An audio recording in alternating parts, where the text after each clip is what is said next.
How's it going, guys? Welcome to the Ryeman vlog. My name is Ryan.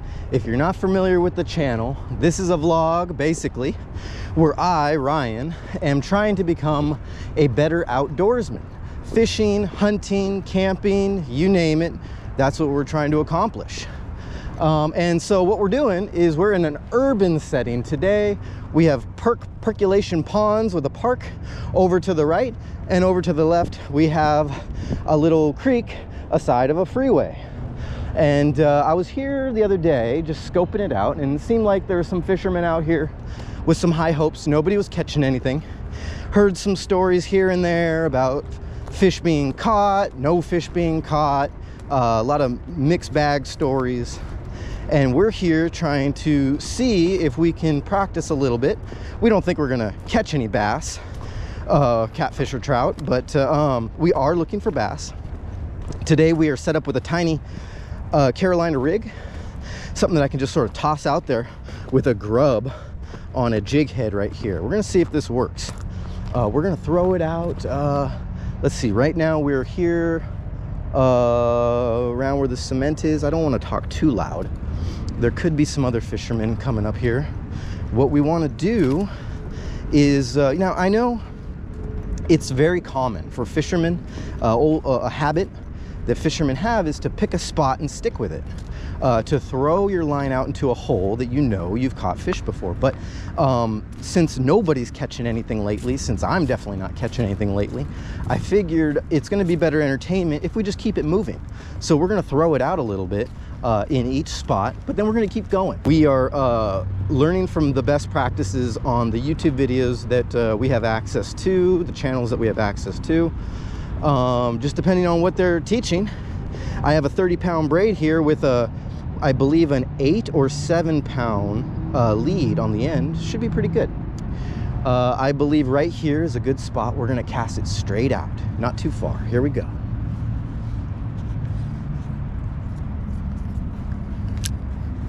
We're just gonna cast it out and bring it back in. There, that went pretty far, halfway. Let that sink a little bit. Start bringing it back. I see a squirrel over there. Okay. All right, we already have a problem. Yeah, every time. So right, if you're not familiar with the channel, I've been going out fishing, learning new skills, fishing, trying to surf fish. Now here we're in an urban setting. It's a little bit quieter, it's a little bit different. We're practicing technique. We don't really plan on catching fish, obviously. This is just fishing. And I mean, nobody's catching anything right now, so we're not really worried.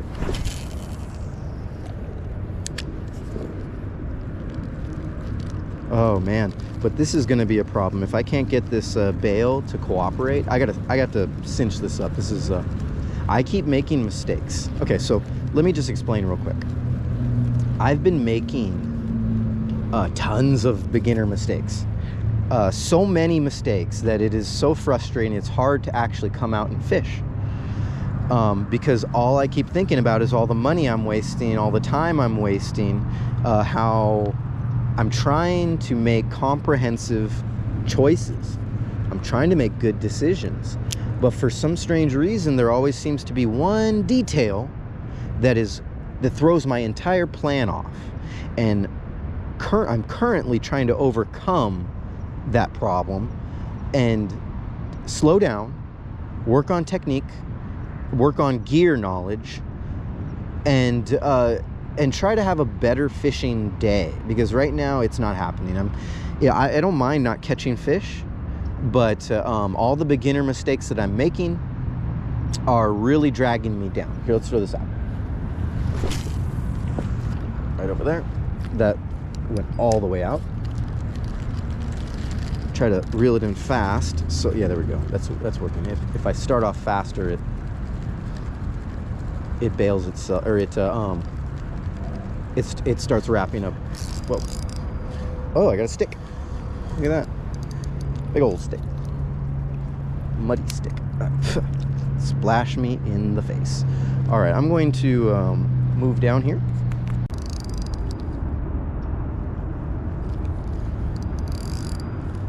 Let's go over here.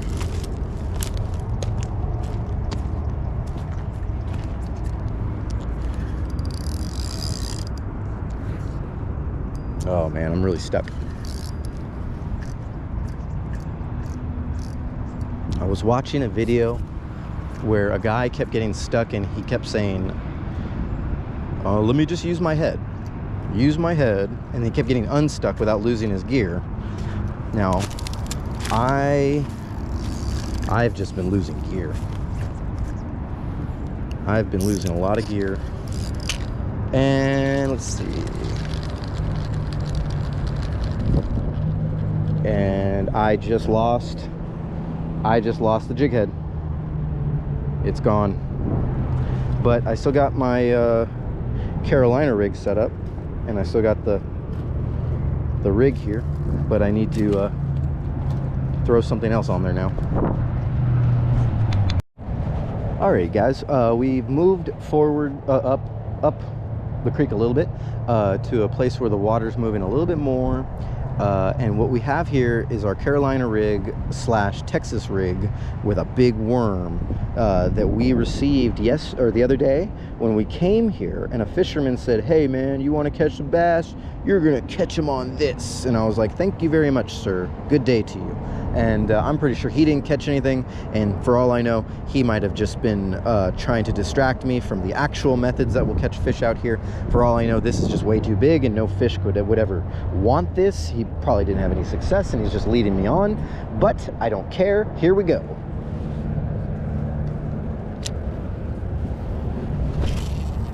Yeah. Whoa. Hey, I'm Kenny Works. How you doing? Hi. How's it going? Good, good. Any luck? No, I just got here. Oh, you just got here? Yeah. Cool, right on. Do you have a fishing license on you? Yes. Cool. Is it okay if I film? Do you mind? Yeah, no. Awesome. Thank you so much. Awesome. Thank you so much. And really quick, so this is a seasonal closure. So See, it's going to be closed right now. it's closed right now. Yeah. Thank you for telling me. I didn't know. Okay. This. So you're golden then. Okay. April. Our ponds are wide open. One more time. Last week of April?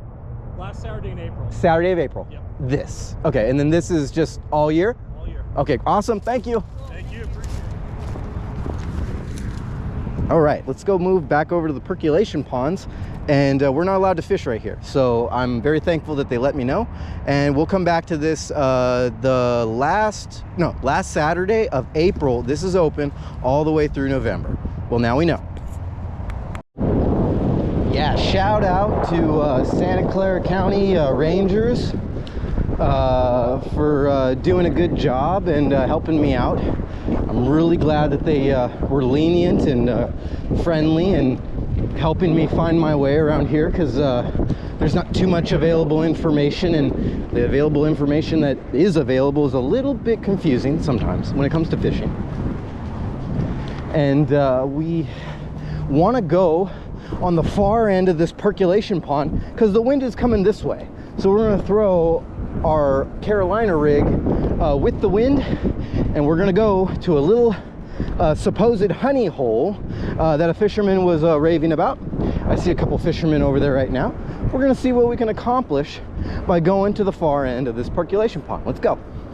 All right. Right down in here. Right down up in here. All right. We're going to look around real quick. Try to be quiet. Try to look. All right. So this is what we're thinking. Okay, we're gonna play a little pretend here. This is a little hole right here, all this calm water. This is a hole, and right about here, there is a ground structure, a sandbar, something. So right about here, that's where the land is forming. We're gonna pretend that. We're gonna pretend that's a reality right now. We don't really know what's going on there. It's a little murky. I'm looking, but you know what? It actually looks like I'm right. It looks like the land comes up higher right here, and then it forms a hole right here for some reason. And I'm thinking, if I cast out as far as I can, as far as this line will let me, right here on the side of the bar, on the side of this land, we might be able to get a bass. We'll see what happens right now. Here we go.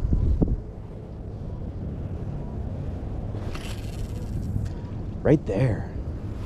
Right there.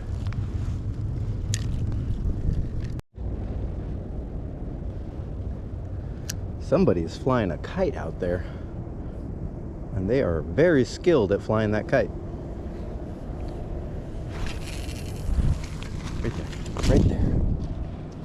Right there. Not far. It might be it might be less than 50 feet, maybe 60 feet out.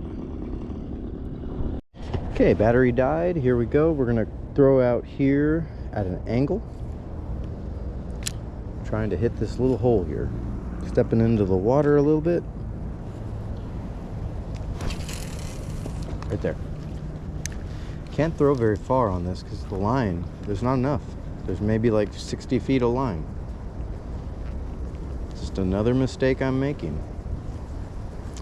Probably would have done better to just string up a 12-pound monofilament. But I do like the way that this 30-pound feels when I cast it out. Although this old ugly stick pole might actually be slowly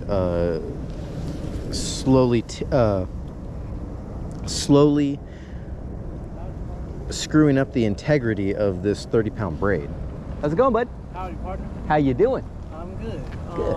Have you caught anything in here lately? No. I've been here, I was here Tuesday, here today. Somebody told me that this is a little honey hole. I actually just got approached by the rangers saying that the creek is off limits until the last Saturday of April. And then I just came out here and I'm just trying to see if, there was a fisherman that told me that this is a little honey hole. I haven't caught anything here. I don't think he caught anything last time he was here. I was actually just about to move down this way. Well, trust me, there ain't nothing in that area. I've already fished there like 100 times. Oh, okay, yeah. Yeah, that's what I figured. But now that they've told me that I can't fish the creek, that kind of eliminates, you know, the grounds a little bit. Have you ever fished back here? I have, but I mean, there's honestly nothing. Nothing, right? I mean, you'll be lucky if you even get a bite. Yeah, there's signs that say don't release fish into the watershed. And I'm assuming that they're talking about there, because the signs aren't for this one. The sign's literally over there, kind of directing it at here. So I'm assuming that they don't put fish there. Fish in there. Yeah. Which is kind of odd. Yeah. I'm still trying. I'm still looking. Yeah, it's winter and all. You know, we're just testing the waters, just doing what we do. You know. Absolutely. Yes, sir. Have a good day. You too, sir.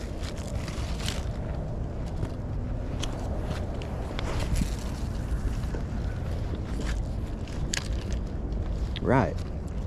So that's the report, is that no one's catching anything. It's, you know, no one's killing it. And we're trying our best out here. We're just testing the waters. Watch me catch a bass. And just trying to see what bites. I mean, the moon right now, from what I can tell, you can see the moon. I mean, there's clouds right now in the sky, but the moon's visible. Now, tonight, let me see, tonight, Saturday night, Friday night, Saturday night, I believe we're approaching a time where there's no moon in the sky, in the night sky. And I've been told that fish respond and they bite, they're more likely to bite when there's no moon. I don't know that to be true. I haven't kept a log. Obviously, I don't follow those kind of forecasts. But it's something to consider. You know, making a simple note, a mental note of it, could be the difference between, you know, between taking a day off and going out investing, spending a lot of money and failing. losing money trying to fish when fish are less likely to bite. I don't know if that makes sense, but like I said, I don't follow those forecasts. I do take note of them. And here we go. We're gonna try to throw it out right here. He says there's no fish down this way. Oh, I see a couple fishermen over here right now. There's one across, and there's one in a red hoodie just sitting on the dock. Watch, we're gonna catch a fish right here. Watch this. Right here, watch. Don't tell anybody. We're gonna catch him right now. While all these fishermen are just hanging out, thinking that there's no bass biting, we're gonna catch them right here, right now. Watch this. Here we go, with no experience whatsoever. We're calling the shots. We're bringing in the bass right now. The audacity, Ryman, the audacity. You're saying you're gonna catch a fish when nobody else is catching? Are you crazy? Are you kidding me? Well, kinda. Right out there. That's where the bass is, right there. See, these guys, they don't know it. They don't know this. They don't know this. They've been out here all day. But we're gonna catch the only bass out here. You didn't know that, huh? Well, now you do. Huh? Little information bomb there. Yeah, it's a guaranteed thing. Here we go. Come on. We're not catching anything out here. Nobody's catching anything out here. All right, so let me explain a little something. All right, so this is the Ryman vlog, and you're following me, Ryan, around because I'm trying to become a better outdoorsman. I've always loved fishing. I've been fishing my entire life. I also love to go camping, and I want to become a hunter. I've always wanted to be a hunter, but I wasn't raised that way. My parents didn't raise me that way. I wasn't raised around firearms. I wasn't raised around eating Initially was that large game or even small game. My protein growing up was just store-bought. So came from a big city, Los Angeles, San Francisco Bay Area, you name it. I've lived there in California, and I've never lived in a rural area, and I've never been an outdoorsman. But that's all going to change. I decided in 2022 that if I could have a do-over, if I could have a retry in my life, what would I do? Well, I would become a better outdoorsman. And when I realized that that was the trail that I was going down, I realized that it was a great opportunity to invite people to experience the journey with me as I go. Now, what we're doing is we're starting out real small. We're trying to make smart moves. We're learning. Yeah, wind's picking up. I see some mallards and some coots just hanging out together. Yeah, you know, I want to get a good look at this duck down here because, oh, I really can't tell what it is. It kind of looks like a shoveler. There's a mallard drake just sort of, you know, talking. There's a goose, a coot, female mallard, a hen. There's a bird, I can't tell what it is. It's got a very narrow beak. Yeah, but what I'm really looking for, guys, is I'm looking to spot a teal. Now, teal, from what I can tell, they're small birds. They're early season birds. When you go, when your flyway is lucky enough to have teal in it, they'll probably be the first to show up. I mean, I don't know. I'm not an expert, but I've been wanting to get my eye on a teal in person. I have some teal decoys. If you haven't checked out my duck hunting loadout video, go check it out. You'll see my decoys. I got mallard drake, mallard hen, and teal decoys from Avian X. And I can't wait to use them. Haven't used them yet. They haven't even seen water. I'm gonna hook them up with Texas rigs.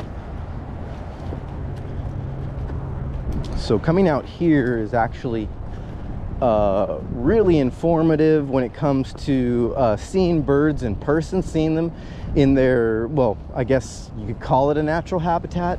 This is obviously a man-made pond, but they're still acting natural, these birds. Flocking where they flock, flying where they fly, eating and swimming where they...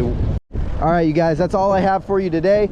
Make sure you subscribe, like, comment down below if anything stands out to you. We're out here in Campbell, California. We have just finished a day of urban fishing adventures. We didn't catch anything today, but that's okay. We're just out here testing the waters. We're talking to fishermen. We're trying to see what everybody else is thinking, what everybody else is feeling, and how the weather's doing. And well, the wind's coming in. It's bringing in some rain. I'm about to get home. I'm very thankful that you guys joined me today. Like I said, subscribe, like, please comment down below and let me know what you think. We're gonna get out there, we're gonna do a couple more videos, we're gonna practice some knots, we're gonna go back out to Davenport and practice some casting. It's really windy and probably really loud. I don't even know if you can hear me, but I'm headed out of here right now. I gotta go get myself some dinner. You guys take care. My name is Ryan. This is the Rye Man Vlog. I'll see you later.